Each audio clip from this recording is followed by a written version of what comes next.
Hello beautiful family and welcome back to another mediocre video about the worst cast you have ever seen. Okay, let's get this scumbag over with. Lauren sent a text out to Faith earlier that morning asking if she would like to have a conversation with him.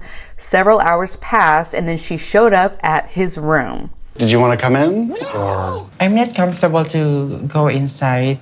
No, she does not want to come in. She doesn't want to catch it, you freak. She wants to go outside in the wide open air. Of course, he agrees and they go out. At this point, Lauren is sure that he's blown his chances with Faith, so he's decided that he will be monogamous if that's what it takes. What a saint.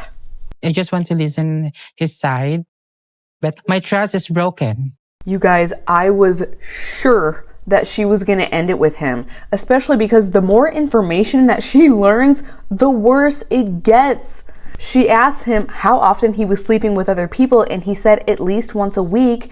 I can't remember if they've been dating for 4 or 6 months, but if it's got to be between 16 and 24 people, minimum. I felt like I was communicating that I was sleeping with people, but clearly you didn't understand that. It was never clear. He knew what he was doing. He chose the words he did while texting her. That was not a language barrier or a misunderstanding. He was intentionally elusive. Why are you having sex with others? But you always say you love me.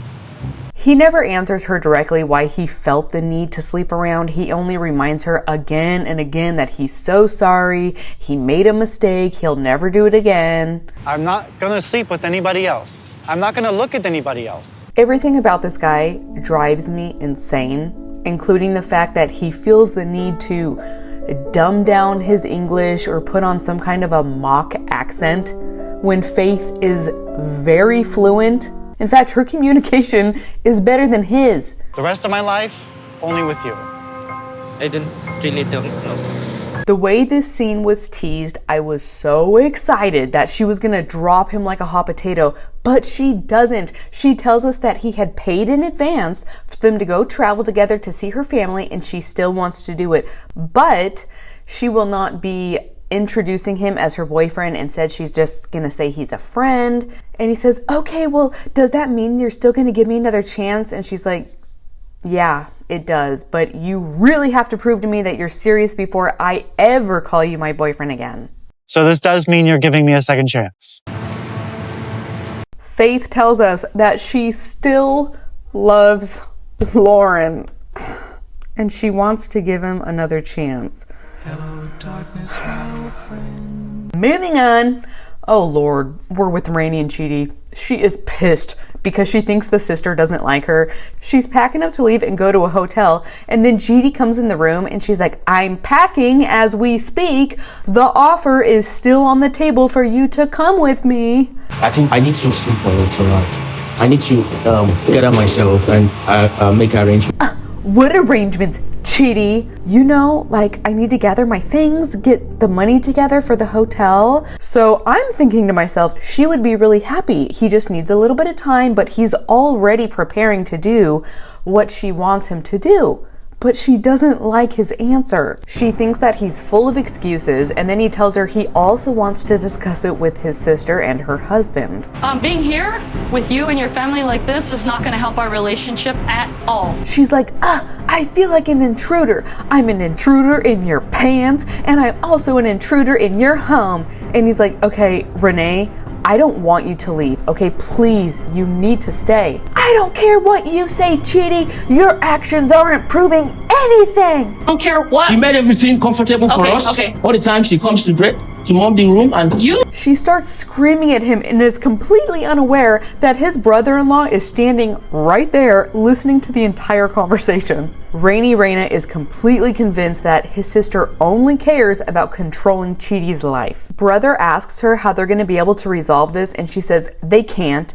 She's already tried. Then Chidi speaks up and he says, before you even got here, you told me that you can't handle my sister. Reason for that, because look what happened. There's a happen. There's a reason. You told me that you can't. Renee, you are what happened. There is nothing to freak out about ever, yet you continue allowing these notions that are in your own mind to completely rule over your behavior. I was glad to see that Chidi wasn't backing down because he's been very patient with her this entire season, accepting all of her weird behaviors this entire time and even like complimenting her on her behaviors. But now he's telling her what he actually thinks. You said you can't cope with sisters. Shut up, Chidi.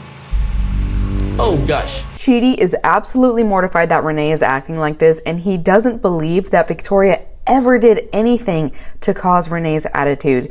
He says this is a deep-rooted issue within Raine. This problem is deeply rooted in her. Brother says, hey, Raine, I understand you. It looks like you just need some space right now. You need to vent. And she's like, did you see how he yelled at me? What yelling? When has Chidi ever yelled? I keep seeing these posts that Raine is making that they edited her to make her look so bad and so mean and unhinged. But I'm like, nobody made you use that tone. Nobody forced you to get so angry. Nobody made you make these crazy facial expressions and point in his face like you were ready to smack him. Obviously, he feels. Okay, now it's a little bit. Now it's As soon as Victoria starts interjecting, Raine gets pissed all over again. She won't give her a second to say her piece.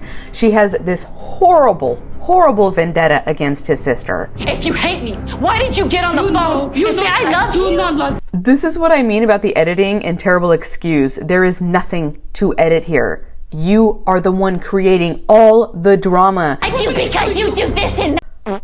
I wasn't joking about the demons.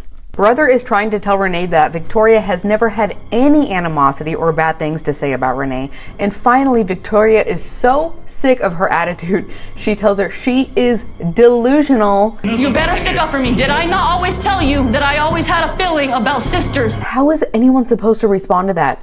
All sisters are bad simply because you had a feeling? I thought Victoria was handling this like any normal, healthy person would, but I wish that she didn't have the baby in her arms listening to this yelling match. But eventually Victoria just walks away when Raine starts spitting her psycho bars. When Earth first started, and roll your eyes, good. Like I said, when Earth first started, it wasn't a program. Huh? Were you with God when the earth first started? Are you all-knowing? Have you been on the other side? Who does this girl think that she is? Chidi is horrified hearing Raine talking and acting like this. He says nobody in their right mind would agree with the things that she is saying. I don't know why, but Brother is trying to talk Raine out of leaving. He doesn't want her to throw away a 5-year relationship just like that. Babe, You will never see me again. He's never seen you at all. Chidi tells us that he is still in love with Raine and is devastated that she left the way that she did. But also, he thinks it's insane that even before marriage, she is telling him he needs to decide between her and his own family. why must I choose? No, I love everyone. I am heartbroken. Raine drives off sobbing, saying that she's used to the pain, so she'll be able to move on. And now we're moving on to the next disaster, Brian and Ingrid. Ingrid is on her way with Brian to introduce him to all of her girlfriends. She's told them in advance that he is in a wheelchair. I was shocked at the conversation Brian was having with these girls. He wants everyone to be well aware that they have not slept together yet. And one of the girls is like, oh, how come? Why not? And he's like, yeah, why not? Brian starts telling the girls that all of his past girlfriends have been Brazilian and he's never had a relationship like this. He usually just jumps into bed with them the very same night that they meet up. Ingrid finds it alarming to hear that he is willing to hook up with any woman at the drop of a hat, but he has shown her that he wants something different. So at this point she's thinking, yeah, I think that tonight might be the right night for it to happen. I'm hoping that tonight will be finally the night that we get to the intimate level of our relationship. I am running through these two because Brian makes me so mad, you guys. Also, in this episode, he buys her some lingerie, and I don't like the fact that 90 Day insists on showing woman after woman after woman in her lingerie, especially because Ingrid looks really embarrassed to come out in it. Eu? Você vai fazer massagem em mim? Sim, claro. I'm going to try not to include any more of her in her panties because I get the sense that she's going to regret doing that. So he says he wants to give her a massage. And I'm like, dude, how?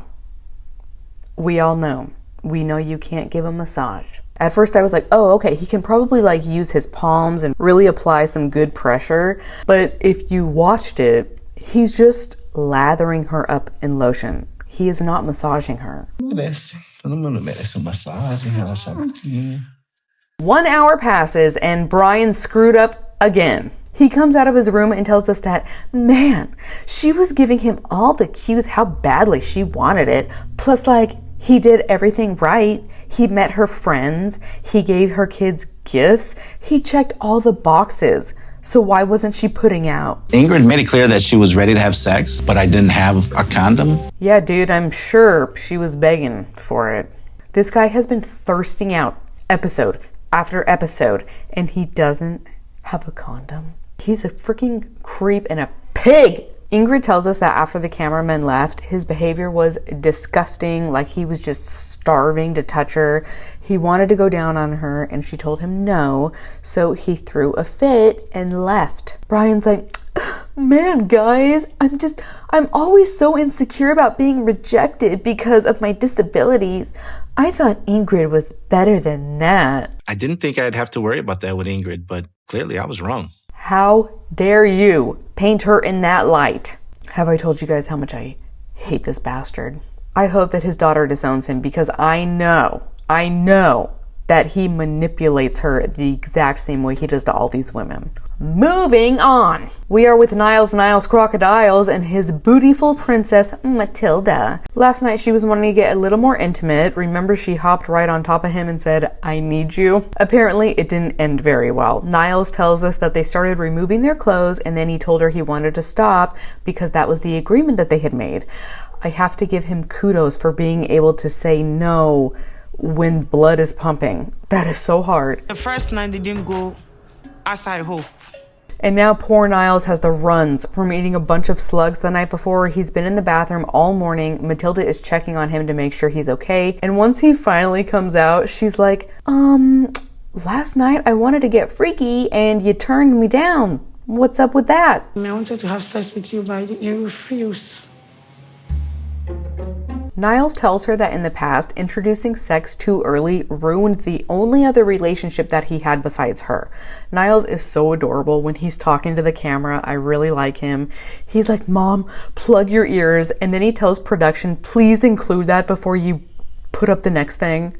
Mom, Dad, please cover your ears. Can we put that part in before we start talking about this? Niles tells us that his previous relationship immediately led to sex, and before long, the only interactions they had were sexual interactions, and he didn't like that. He wanted substance, he wanted a partner, so he's afraid the same thing could possibly happen with Matilda. So let's get married first before we can have sex. Niles is relieved with her response, but now he's freaking out all over again because he doesn't want to get married on this trip. Later that day, they're at the beach playing with sea urchins and she tells him how excited she is for the wedding. There will be hundreds of people. And then she starts explaining to him how the knock door ceremony works, and he finally realizes that having to drop this bomb on her could be absolutely devastating because so much planning has already gone into this. I think we're past the point of snowballing here. At this point, it's turning into an avalanche. It's a new day, and Niles and Matilda are out shopping because Matilda is going to need a dress for the event.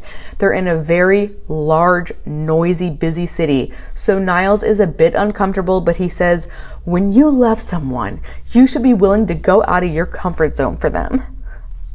So they enter the shop. Most of the clothing is very bright, and Matilda seems to really love the yellow. She wants him to try on yellow, and he's like, you can wear that. He wants something that is a little bit less vibrant because the loud colors kind of mess with his head. I think maybe this one might look better. It's a little easier on my eyes. She sees one that they both really like, so she puts it on and she comes out in it. She loves it. He loves it. She's so excited to get this dress for the knockdown ceremony. And then we find out that it cost $80 American. Oh my gosh, you guys, it wasn't even a full dress. It's like a skirt, but even if it was a full dress in America, as an American, I wouldn't spend $80 on a dress. I guess maybe if it was for my wedding, I would spend more money on it, but if she's gonna need multiple dresses, it's just, why is it $80? Are they messing with him because he's American? Niles was very surprised. He didn't want to pay $80, but he did it anyways because he knows he has bad news to drop on her, so he wants her to be in a little bit of a better mood. Maybe I get the skirt for her and then maybe take off the pressure just a little bit. Niles takes Matilda to an undisclosed location. He wants to surprise her and he takes her to a salon to get her nails done. He tells her that while she's doing that, he's gonna go around and explore the city a bit. And she's like, hey, are you sure? You've never been here before? I would prefer to show you around. And he's like, no, I insist. Before long, Niles finds his way to a jewelry shop. I know that I've already proposed to Matilda over the phone, but I just feel the need to do this in person. So his thought process is that by proposing in person, it will be easier for her to swallow the pill that they won't be getting married on this trip. He's also told us that he doesn't make very much money. We don't have any more information than that, but he winds up getting her a ring that was just under $300. It doesn't look like he spent a whole lot of time picking out a ring. He just kind of grabbed the first one. I don't know if that's going to mitigate the anger, but this is honestly the best idea I have. It's not. We haven't seen Matilda get angry yet, but her family has already warned him that she can become very angry. So hang on, Niles. Stay strong. Moving on. Adnan and Tiger Lily. In the last episode, Tiger Lily stormed off because she had it with Adnan being a hypocrite. His brother naturally has to go off and chase after her. He tries understanding her side of things, but it doesn't matter. She breaks down crying, and then he wraps up her hair. That would not have made me feel any better at all. Adnan has been waiting for the day that he could bring his future wife to Petra. So he tells her he is sorry, and will she accept his apology? Well, yeah, but like, I'm still upset. No, baby. You forgive me, then forget everything else. You're happy now. But do you see how it's like hypocritical? Like for me, you're telling me things. It's like, oh my gosh, okay, yeah. Yes. Are you happy now? Whatever. But they end up having an awesome time. She is so impressed with the beauty of the carvings and color of the mountains that everything gets kind of brushed under the rug. As all of this is going on, her friends are like, how's it that she was so ticked off and now she's acting like nothing ever happened? So they're on their way back from their adventure, and Shay tells them that right now they're in their honeymoon phase and things might be a little bit harder when Tiger Lily is back in America. This is our last night here together, and it's not something I'm trying to think about. Adnan is like, why is she saying these things? Why is she causing problems with my wife? They're trying like to make a problem between me and Tiger Lily. Why they do that? They get to the hotel and Tiger Lily is like, oh my gosh, I'm like leaving and it might be hard. Kind of worried about like when I get back to the US and we're like back to just video calls. Adnan is starting to cry, so she sits down on his lap and they cry together and have no further conversation. Finally, we have a new couple, this woman named Vagine and her boyfriend named Bozo. We got a super duper long introduction of this girl and way too much useless footage. So to sum it up, this girl is 41. She's constantly working, like she lives to work. She has 4 jobs. She's a belly dancer. She's a medical equipment salesperson. She's a vegan baker. And I can't remember what the other one is. Her boyfriend has previously dumped her for a local fling, then came back to ask her if they could work on things. She has never been married, but has had one serious relationship. Now, this is just my opinion, but seeing a woman who is this beautiful and self-motivated in her 40s who has never been married before is kind of a red flag. What is she doing that nobody wanted to give her a chance? The difference between me and Eddie Murphy is that I live at my mom's place. So he lives with his mom, and his job is playing basketball. Also, his mom doesn't even know that he has a girlfriend. Mom would be thrilled about Vanya, but she doesn't know that Vanya exists. Okay, So mom is a very, very strong Catholic. I have zero hopes for this couple, despite knowing so little about them. In the next episode, Loren and Faith travel to visit her family, and he tells her he wants to buy her family a house after he gets himself a house. Hopefully, someday. I get some money, buy your family a house. Would you want that? I love her degaff expression that she shoots him. He is living in another reality, and every moment she is more aware how jacked up he is.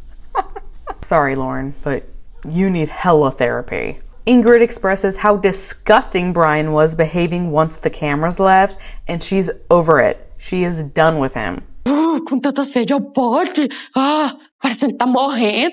He even told his friend about how the night played out, and despite Brian omitting all of the details, she still told him that he can't act like a caveman. I just don't understand what Brian was thinking. Like, do you think you're so incredible and untouchable that none of your history would come out? By the way, if you guys didn't know, Brian is coming after Ingrid in real time. He's claiming that she was a prostitute, she's a whore. I don't know why. I just have this sneaking suspicion that she might have dumped him on the show, and maybe now he's in damage control.